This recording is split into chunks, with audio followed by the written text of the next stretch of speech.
Excellency Paul Kagame, the President of Rwanda, Madam Secretary General Doreen, my sister and friend, Administrator Akim Steiner of UNDP, and I often call him my partner in crime on the ground where we try to keep the promise of the SDGs, Excellencies, friends, ladies and gentlemen. The 2030 Agenda for Sustainable Development, we've heard in the last 2 days, it's off target, it's in peril. For the first time in decades, development progress is reversing under the combined impact of interconnected crises, be they climate, conflict, economic downturns, debt distress, and the lingering effects of COVID-19 pandemic, with developing countries most hardly hit.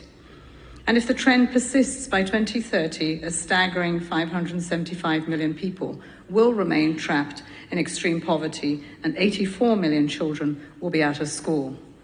At the midpoint of winning or losing humanity's most important race, the SDG Summit is a vital opportunity to move from rhetoric to action, to build on the successes that they have been in spite of all the crisis, in spite of our 15% of the targets being met. There still is some good news. The glass is some full, and so we need to take the rest of it to full at 2030.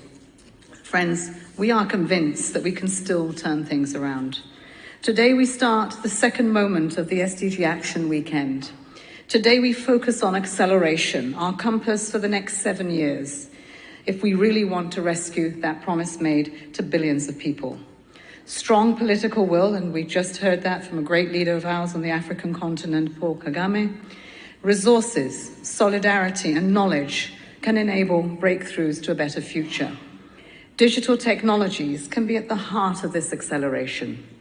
They are key drivers to put the SDGs back on track. We know that internet connectivity, especially in rural and developing areas, can rapidly accelerate economic growth, inclusive economic growth. We know that artificial intelligence can be used to track, manage, and even predict public health crises. And we know that the cost of renewable energy is dropping rapidly, and that digital technologies can provide benefits for climate, power system resilience, especially in our developing countries. We know that women and girls are underrepresented in scientific fields. There's massive untapped capacity there that can be leveraged to make the next digital breakthrough in health, science, and technology.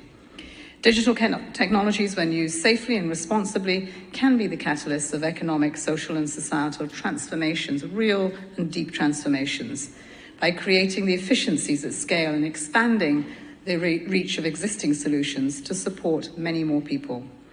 From universal internet connectivity and infrastructure, building digital innovation, abilities and skills, to unlocking the promise of digital public services, as in health, education, capacity building and social protection, but also with impact on key sectors such as climate, energy and food systems. And that really is what this session is all about. I'd like to commend Doreen and Akim for setting an example of leadership and partnership, collaborations across many countries, across many agencies and sectors. Initiatives from both organizations and other UN entities are bringing a wide range of partners around accelerating internet connectivity, leveraging data, and building digital literacy, so important in our developing countries around the world. Their work is helping to get us back on track. I'm also pleased to announce the launch of the joint SDGs Fund New Window on Digital Transformations. The SDG Fund is the UN flagship financing mechanism for trying to catalyze SDG acceleration at the country level.